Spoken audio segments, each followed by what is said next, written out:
that when you read a book and if it resonates with you, you want to work with that author. You want to give back to them because, I mean, they've given, I talked to a gentleman last phone call right before I signed off for the holidays at Christmas time, was with a guy who had picked up my book.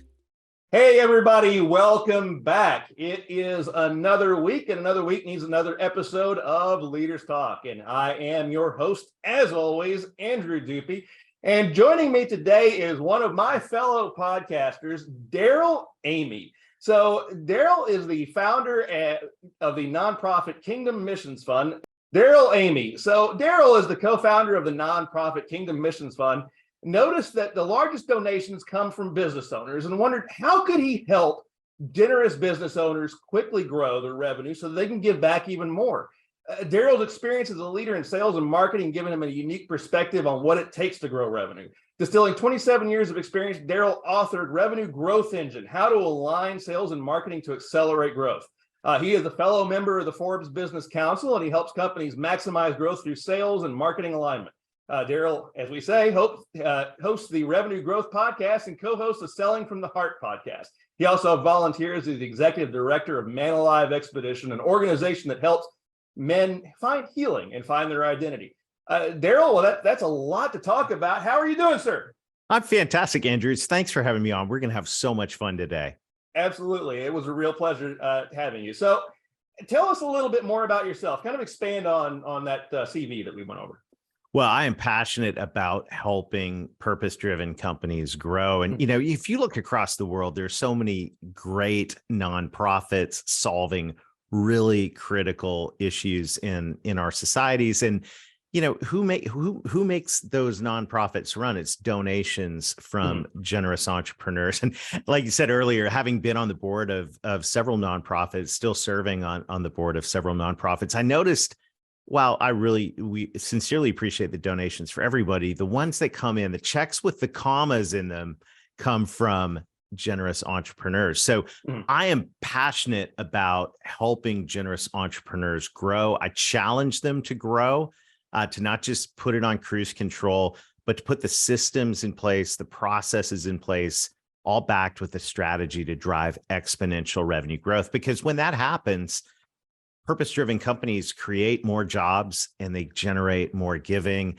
and all of it, the world becomes a much better place. So I'm always saying at the end of the Revenue Growth Podcast, I sign off every episode, Andrew, let's get going and let's get growing, because when companies grow, good things happen. Yeah, absolutely. I think there's something to be said for that. There's something, when we founded Leaders Press, one of the things that Alinka and I talked about was, what's our North Star? What is going to be the thing that we're going to align with that's, beyond the obvious things of we want to make money, we want to write books, we want to do the things that we're good at, but there had to be something a little bit more to that. Do you find that that's something that more businesses should be doing? Yeah, absolutely. And I think here, look, there becomes a point, I liken it to the old thermostat, right? We both live in the South. It's going to get really hot here in about 2 days. I was going to say in a couple months. It's spring in the South. It's already getting there in some ways. And so you're going to set that thermostat at whatever, 70 degrees, 72 degrees, whatever that is. And once that, you hit that comfort level, you're good to go. You're going to pause. Well, we do this a lot in business, right? We ramp up revenue, we get a company started, and then we get to a level of comfort and things just start planing out. Now, look, there's nothing wrong with that. It's, the vast majority of startup businesses fail. We know the data on that. So if you're up to a level of success, that's good. But I want to really challenge you and to say, what if? I remember a conversation that really impacted me, Andrew. I had a friend who built a business up to over $100 million. It was in the $150 million range, sold the company, American dream, right? Everything that you would want. And I remember sitting on his boat dock not long ago and just talking about that. And he said something that really, really impacted me. He said, Darrel, because I'm proud that we got this company up to $150 million, but I really think we could have gotten it up to 250. And if we had have done that, think of how much more impact I could have had. And I was like, whoa, that right there. I love that, because there's a man that blew past the 70-degree comfort level a long time ago. And he's now driven by purpose and impact and saying, what can I do to make an impact? And to my fellow entrepreneurs out there, I look at this and say, look, there's a certain level of income and profits that you need to be comfortable, and to leave a legacy for your family. But if you start to look, if you look just at that, there's a point where you're going to hit cruise control. But if you look at this in terms of what kind of impact could I have on the world, on the things that are important to me, that I believe are near and dear to my heart, what kind of impact could I have if I were to hit the accelerator on growth? And if you think about that, to Christmas time, the time of year when everyone's sitting around the table giving gifts, if you're able to add 50 or 100 jobs because you hit the accelerator and you grew your company, that means 50 or 100 more families will be sitting around the Christmas tree with gifts because of that growth. And you look at the ability to now give back to causes that are important to you. And you look at what you'll be able to do when you just get strategic and smart. You already have a business. Mm-hmm. What we need is to go, okay, what systems could be put in place to begin to drive exponential growth? And so those were the questions I was asking. That was the fire that was lit under me when I wrote Revenue Growth Engine. With the power, it just started doing the math, Andrew. Here's my big, hairy, audacious goal. The BHAG is this, and it's in the introduction of the book. My goal is to help 10,000 purpose-driven businesses double revenue so we can generate 1 million new jobs in great companies and $10 billion in net new giving. And the math actually works behind that. And you think about, oh my goodness, the impact, the incredible difference that entrepreneurs can make when they get strategic about growth. Now, I know some of you may be listening in going, well, I'm having a tough time right now. If we're honest, maybe the market's tough. Well, hey, when the going gets tough, the tough get going. And really what the tough get doing is they get strategic and smart about how they're going to grow their business. And inside Revenue Growth Engine, that's exactly what we've done is have said, okay, here's a framework for you to apply to your business so you can get strategic and smart, put the systems in place that are going to allow you to sustain growth even when the going gets tough, or maybe especially when the going gets tough. Oh yeah, absolutely. And I mean, and you're right, with the pandemic and everything, we've all had a rough couple of years. Mm-hmm. But there's something to be said, even from a practical standpoint of giving back.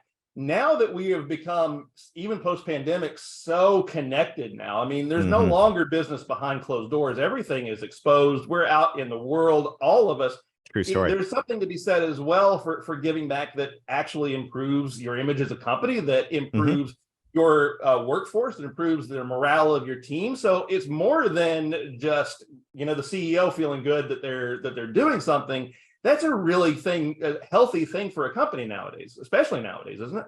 No question. And I'm not a leadership expert, but I read enough to know that the generation coming into the marketplace, which is a core part of the demographic that you're recruiting into your organization, really legitimately cares about, does this company do more than just make money on the bottom line? Like, what type of impact is this company having? And it doesn't matter if you've got a small business or a Fortune 100 company.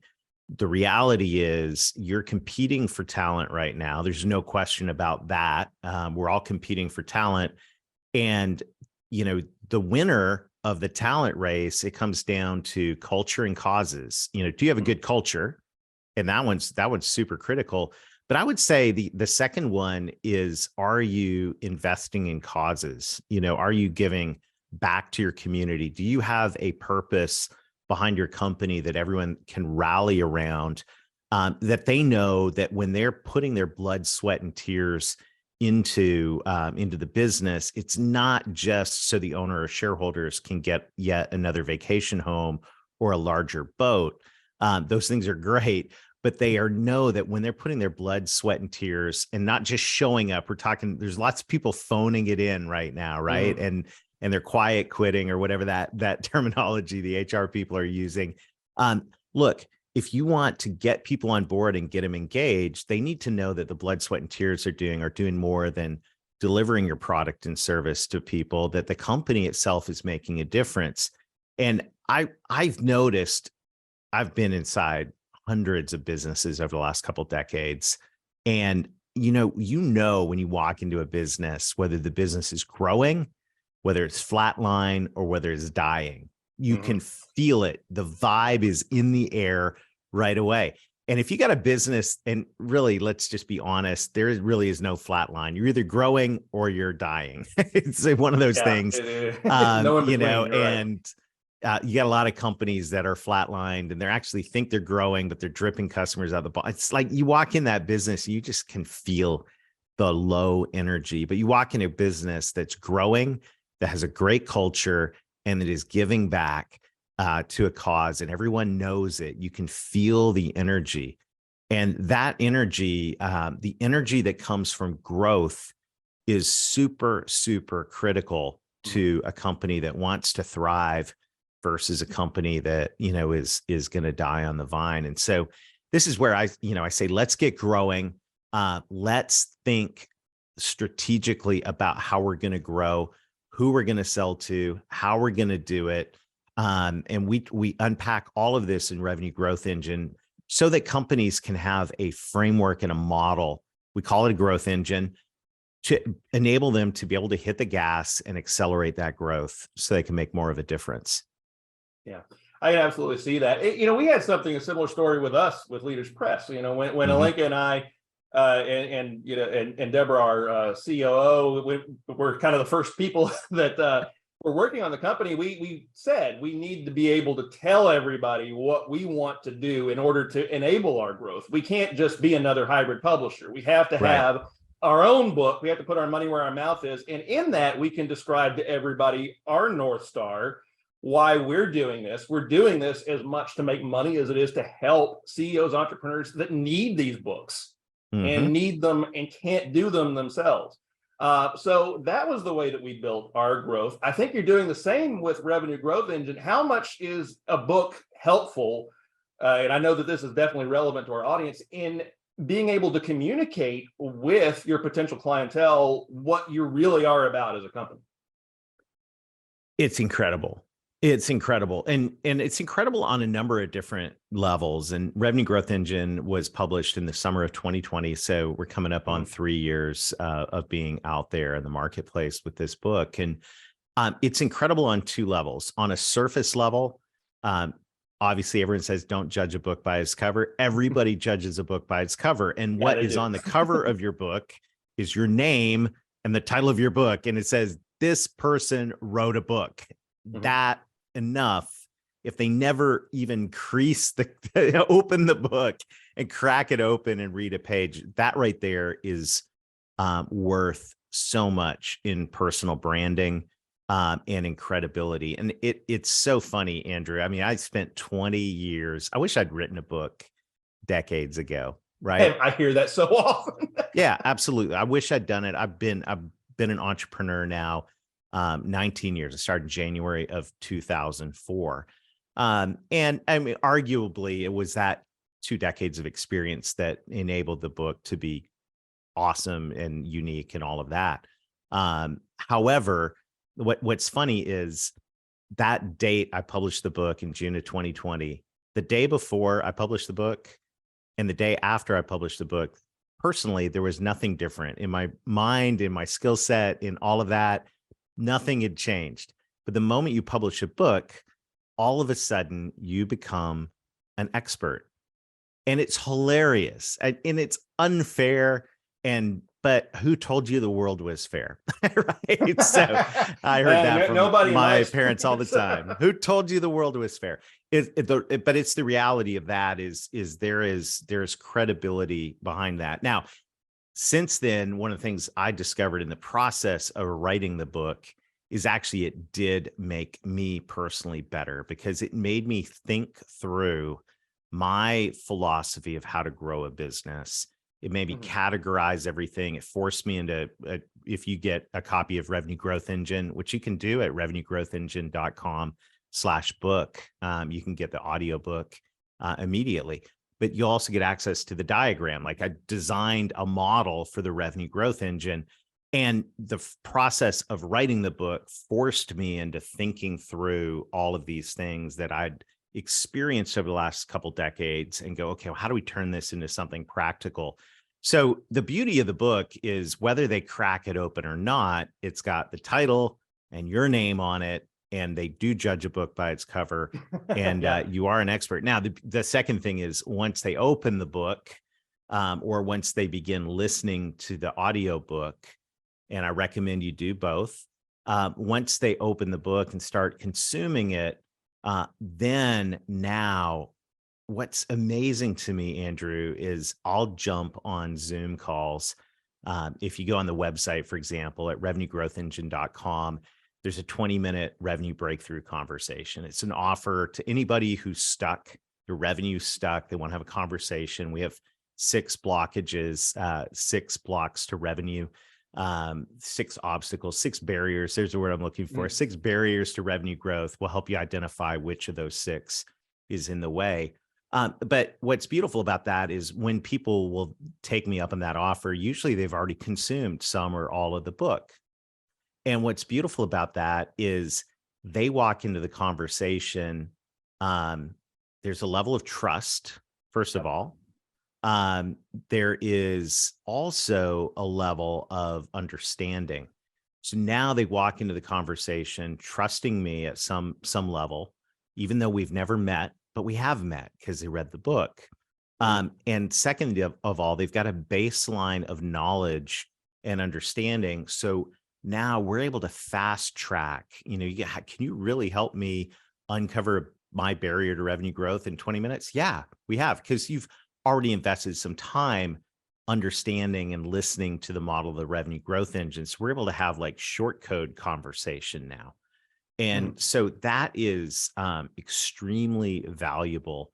Once they start reading the book, every time they flip a page and consume more, as long as your book is good, you're building trust with that person, right? For every page, they get deeper and deeper. It's just another layer of trust and credibility. And look, if you're buying something, we all know people buy from people they know, like, and trust. And so in the process of a book, I've jumped into conversations with people I've never met, and I walk in and there's already trust established. And to me, that is, after spending a career in sales and sales development, where you have to walk in and overcome this massive hurdle of trust. The book pre-framing, sweeps all that out of the way, right? And it's really good. It's like, the book's great because you're taking, anyone that writes a book, you're taking an incredible amount of knowledge that was hard fought, hard won. And it's not, you put a lot of effort and budget in, you put some budget into writing the book and getting it published and proofread, et cetera. And it's an incredibly generous thing to write a book, because then you give that away for $20, right? Which is virtually free. After the publisher gets their cut, the printer and all that. So, it's not, but what's beautiful about that is, I think that writing a book and being an author, especially in the B2B space, in the business space, maybe not so much as a novel, but someone that is writing a book and saying, here's a business problem, here's how to solve it, here's what to do to get results. It's an incredibly generous thing to do, because in essence, in the book, you're giving away things that people pay you money, or historically have paid you money, good money to do, written you checks.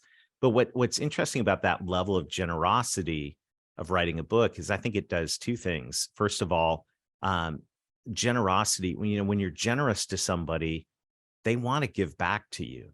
If you are generous with somebody, if you buy them lunch, let's say, they want to buy you lunch next time, right? And so there's a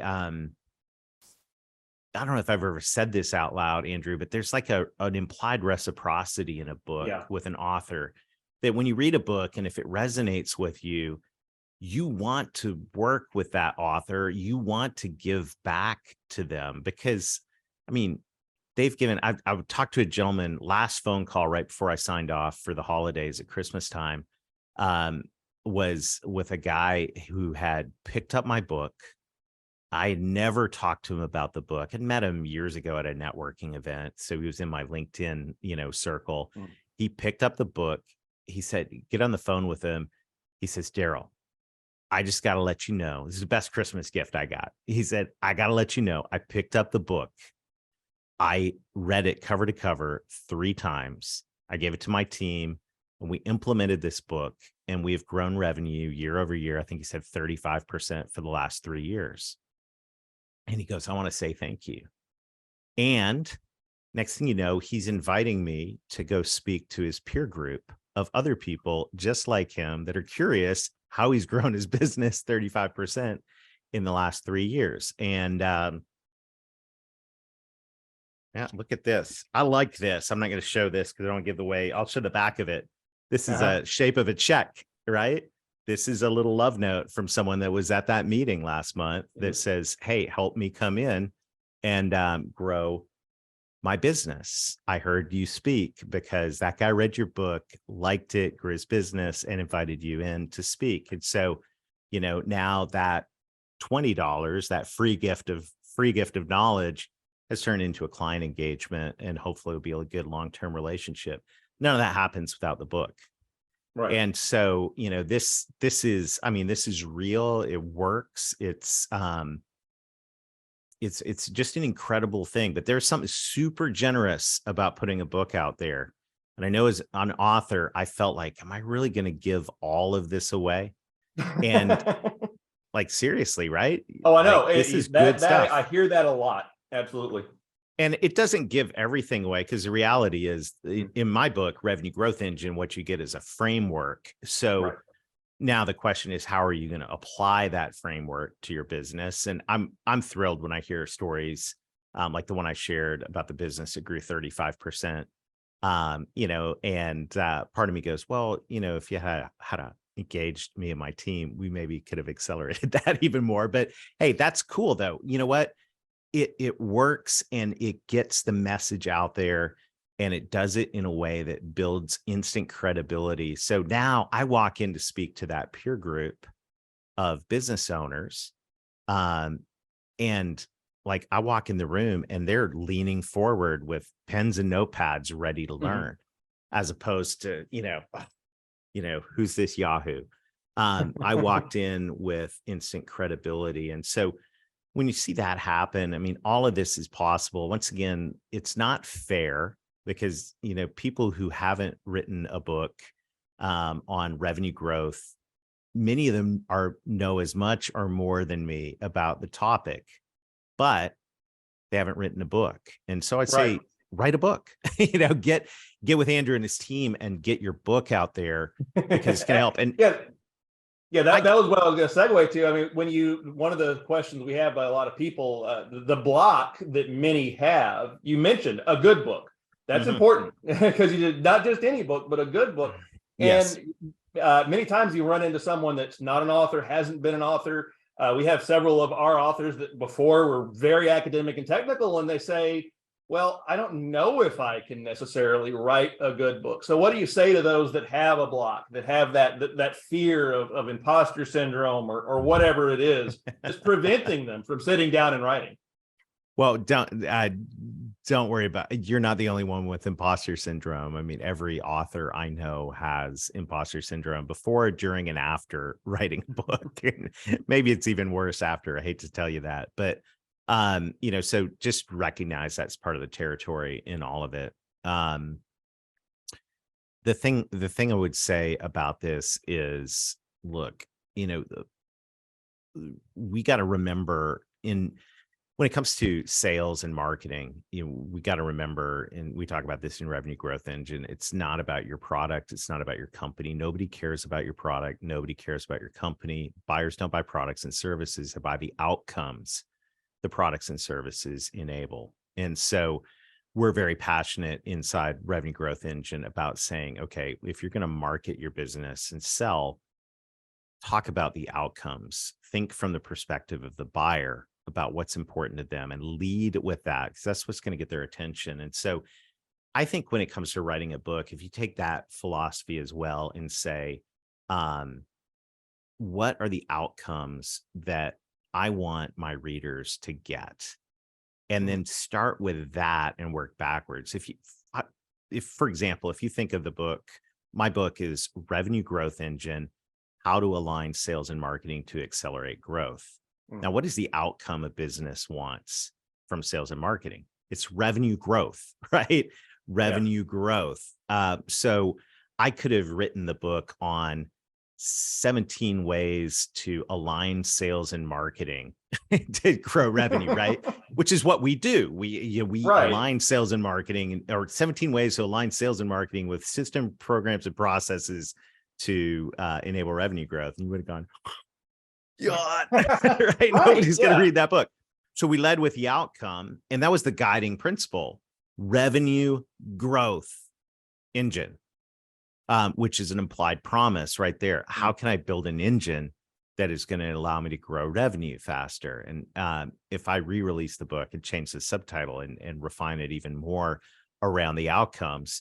But here's the point of that is, if you're struggling with your book, I say start with your audience, your ideal reader, your ideal client, whatever that is, and go, what are the outcomes they're looking for? What are the results they want? What are the obstacles in the way? And let that define your book, and then apply your expertise to the outcomes that they want. And I think that can be a guiding principle to get things flowing, because then what you're doing when you're writing the book is you're not looking at a blank Word document on your computer screen or a blank piece of paper. What you should be doing is looking through the computer screen at the person that you're writing the book for, and going, okay, well, if I was sitting down having a cup of coffee with, in my case, a business owner who's kind of struggling because their business has flatlined, gotten up to a point and can't seem to break through. If I were having a cup of coffee and they were sitting on the other side of that computer screen, what would I share with them? And if you think about it from that perspective now, then the outline starts to flow. Well, I'd share this, this, this, and this. Okay, now I got my high level outline for the book. And then let's have a conversation. If it's 12 chapters, 12 points, whatever that is, let's have a conversation around that. And then the beautiful thing is you got folks like Andrew and his team that can take that, maybe somewhat just disjointed mess and turn it into a masterpiece. And that's why, having a good team to work alongside you, and maybe even kind of be that person on the other side of the computer screen that you're talking to. But this is the important thing: is you don't write the book for yourself, you write the book for the reader. And I think this is where a lot of people miss it, is they struggle to get started because they're like, I don't know what to put in the book. Just pretend your reader is sitting on the other side of the table from you, behind a cup of coffee or a beverage of your choice, and have a conversation about the problem you want to solve. And I think from there, things start flowing. And then, along with Andrew and his team, then they're going to help you organize it. They're going to go, you know what, you could probably use a story there. And, wow, that in the case of my book, which I didn't do that. I just sat down and wrote it, and then I gave it to an editor. And that was really cruel, because I wrote an 85,000 word manuscript, which I can see Andrew rolling his eyes. I know about guys like you, because now I got to cut all this stuff out, but it worked. But having that, the writer's block thing is just, I would say, don't think about it like writing. Think about it like a conversation that you're having every day with your prospects and clients. And in that way, if you think about it that way, I think you end up giving your editing team stuff that they can really work with, and the end result is going to be something that your audience is actually going to want to read. Right. And of course, and that's just it, looking for help. I mean, whether it be with us or whether you're doing it yourself and bringing in your own editors and whatever, that kind of investment, you really need to look at that as an investment, because you're investing in your own business when you're actually bringing in help to make that book as good as it can be, so that your first try is your best try. Yeah, absolutely. There's no question about that. And this is, I like the investment word, because what you're doing, I mean, we all make investments to grow our business. There is, there's no way to grow a business without making some kind of investment, which in the case of any business is an investment of time and investment of money. I mean, those are the two core resources. Writing a book takes some time and it takes some money. But we invest in all kinds of things. You can invest in another salesperson for your company. You can invest in banner ads and paid advertising. You can invest in, just go down the list of all the different things. I think a book is a really good investment, because I made that investment of time and money 3 years ago to get the book published. And, I'm not saying there's not work to promote a book afterwards. It's a whole other conversation. Yeah. But the very act of promoting the book is actually just another way to be growing your business, right? So, but you make that investment of time and money to get the book published, and then now that book is going to be around doing its job 24 hours a day. And I know this because I'm a marketing guy. So in my book, when you get a copy of Revenue Growth Engine, you can just text the word revenue to 21,000 and get access to a copy, revenue to 21,000 if you want to text it. But what's going to happen is all throughout the book, we give away more than the book. We give away free tools. And here's how I know that this book is working for me 24 hours a day. Over this past weekend, I got invited, last minute invite to go to Montana and go fly fishing. And for any of your listeners, if you have a spot last minute, you want to invite me to go fly fishing in Montana, I'll be there. So I was off the grid, Andrew. I was like way back in the middle of nowhere. And so we're driving back to the airport, and guess what happens on the way to the airport? My phone connects to the internet. I hear ding, ding, ding, ding. And I look, and there's all these text messages of so-and-so. While I was gone, fly fishing, was reading the book, and went on the website and said, hey, I want access to that. I want access to that. And all of that is coming through the book, because those are links that I put in the book that you don't find on just on a regular web search. And so to me, this is, you do make the investment once, but if I invest in a salesperson, I'm going to get their services as long as they're employed. If I invest in banner ads, paid advertising, I'm going to get that return as long as I'm paying a Google or Facebook or whomever.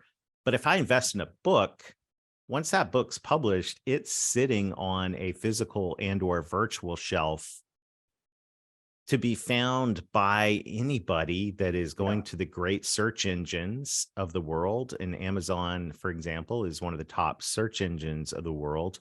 Yep. And people find your book. And so I get, the appointment right before this was with someone in Berlin that read my book. I'm not actively networking and prospecting in Berlin. I don't speak German. I'm a Canadian kid that married a Southern girl. But my book is right. My book's over getting read and found. And so I think, as I'm thinking about this, Andrew, and I don't know that I've thought about it this way. So I love verbally processing on podcasts. And by the way, another great way to write your book is to verbally process with somebody and talk through these things and get some help. And that's why coaching from folks like Andrew's team can be super helpful to break that block. But I'm looking at this as my book was something that I made an investment of time and money in. But it's kind of like an investment, but it is an investment. Investment is something that gives you a return over time. And so whether it's while I'm out fly fishing or whether it's 5 years from now, my book will still be selling people will be finding it and it will be doing its work. So I like that. In essence, the book itself is a revenue growth engine, Right. because it's certainly, something that sticks around. So I would say, look, is it a lot of work to write a book? Absolutely. It's a lot of work to write a book. Is it doable? Yes, it's absolutely doable. But it's worth the investment of time and money to do it, because you're going to have something that is in play while you sleep, while you go fly fishing, 5-10 years down the road. That book will still be out there. And to me, that's smart. That's a smart investment, as opposed to dumping all that money into, one-off Yeah. marketing tactics, right? Absolutely. Yeah, well, we couldn't agree more. Darrel, we could do this for hours. Man, we're having a good time, Andrew. The iceberg. I say that often, but it's especially true here. But yeah, how can our audience find some more information about you other than just your book? I mean, which we definitely have the information here for. But yeah, where can they find you? Oh, well, absolutely. Well, the good news is, with a name like Darrel Amy, you're going to find me really quickly on LinkedIn. Yep. So I'd love to connect with any of you there. I'm always sharing ideas. The other cool thing about, well, it's frustrating thing about writing a book is when you're done and you hit publish, a week later, you're going to be like, oh, I got another idea. Because you're firing, Yeah. right? You got ideas. You're right. And all that stuff. And so I'm always getting ideas and sharing them primarily through LinkedIn and also through our blog. So go to LinkedIn. When you do, you can look up the Revenue Growth Strategies newsletter, which is where I put my ideas every week. And all of this, Andrew, is just around saying, how can we help purpose-driven entrepreneurs grow their business? They make a difference. And if that's you, I'd love for you to dive in, grab a free copy of Revenue Growth Engine at our website, and let's get going and let's get growing, Andrew. Absolutely. Well, it was a real pleasure today, Darrel. We're hopefully we're going to be growing together in the very near future. So thank you so much for being here, and we absolutely wish you the best. Likewise, man. Thank you. Thank you.